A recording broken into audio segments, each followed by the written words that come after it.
Ok, dans cette petite vidéo, je vais vous présenter une sélection que j'ai créée. Alors, elle n'est pas hyper efficace parce qu'on voit qu'elle a un ROI de moins 10%, mais c'est plus pour vous présenter les possibilités de l'outil de sélection. Voilà. Donc, la sélection que j'ai créée ici, elle va permettre d'identifier les équipes qui sont favorites à l'extérieur aujourd'hui, hein, et qui restent sur une défaite. Voilà. Donc, on va voir un peu comment j'ai créé ça.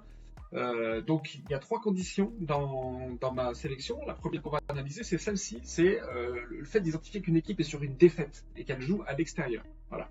Donc comment je fais ça? Je définis une condition de type statistique, hein.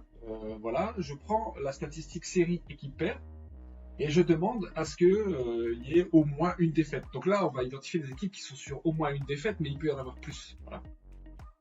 Ensuite, on va dire que les équipes qu'on recherche, c'est celles qui jouent à l'extérieur aujourd'hui. L'adversaire contre qui l'équipe a perdu, on va pas le prendre en compte, voilà, parce que sinon on pourrait dire, on voudrait savoir si elle a perdu son dernier match contre cette équipe, mais là on va pas faire ça.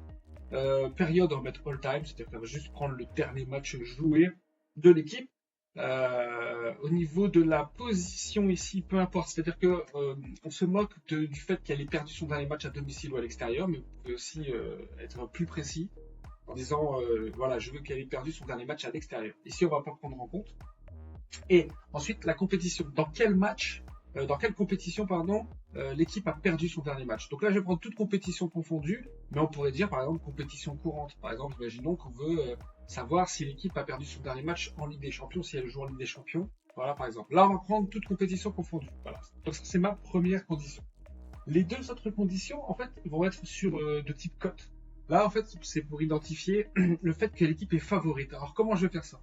Je vais prendre la cote victoire à l'extérieur, chez Pinnacle, hein, par exemple. Je veux qu'elle soit supérieure à 1,3 quand même, pour pas taper dans des cotes très très très faibles, bon, même si 1,3 c'est pas très élevé. Et je vais dire que je veux qu'elle soit inférieure à la cote du nul. Ok? Voilà. Donc ça, c'est ma première condition. Et la deuxième, elle est très similaire, c'est que je vais prendre la cote de victoire à l'extérieur et je vais demander à ce qu'elle soit inférieure à la cote de victoire à domicile. Du coup, si la cote est inférieure au nul et victoire à domicile, c'est que l'équipe est favorite. Voilà. Une fois qu'on a ces trois conditions, on valide, on exécute notre sélection. Et là, pour aujourd'hui, on a deux résultats. Un qui se joue, je ne sais même pas le pays, voilà. Et ici, c'est la Ligue des Champions, c'est ce qui va nous intéresser aujourd'hui, c'est Milan face à Liverpool. Alors, qu'est-ce qui se passe? On voit que Liverpool est sur une défaite, toute compétition confondue, et que dans 88% des cas, cette série s'arrête. Voilà, Liverpool enchaîne rarement deux défaites. Alors, en cliquant ici, on peut savoir contre qui la dernière défaite. Voilà, donc là, c'était à domicile contre Nottingham Forest, quand même. Voilà, et malgré tout, l'équipe aujourd'hui est favorite face à l'AC Milan.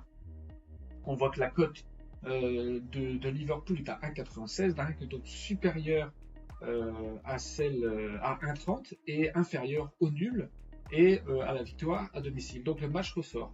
Alors on peut regarder un petit peu au niveau du tête-à-tête entre les équipes. On voit que deux victoires pour Liverpool hein, dans l'historique qui est disponible sur Doctomet. On voit qu'il y a eu en moyenne 4 buts dans les matchs. Et il y a tout le temps eu BTTS. Voilà, ça c'est intéressant. On va faire une analyse par profil de cote aussi pour voir un peu. Alors là, j'ai pris les trois cotes 1x2, under-over 2,5 et BTTS avec une marge de 2,5%. Le système a identifié 32 matchs similaires au niveau du profil de cote. Et qu'est-ce qu'on voit? On voit que dans 41% des cas, il y a une victoire à l'extérieur. Dans 66% BTTS. Voilà.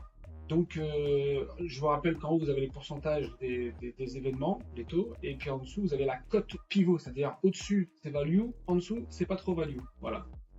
Scores les plus fréquents, pardon, on a voilà, différents scores, et ensuite, vous avez un échantillon des matchs qui avaient le même profil de cote. Voilà. Donc, sur ce match, moi, je partirais sur peut-être un BTTS et peut-être tenter la victoire de Liverpool. Voilà. C'est tout pour moi aujourd'hui. Bonne journée.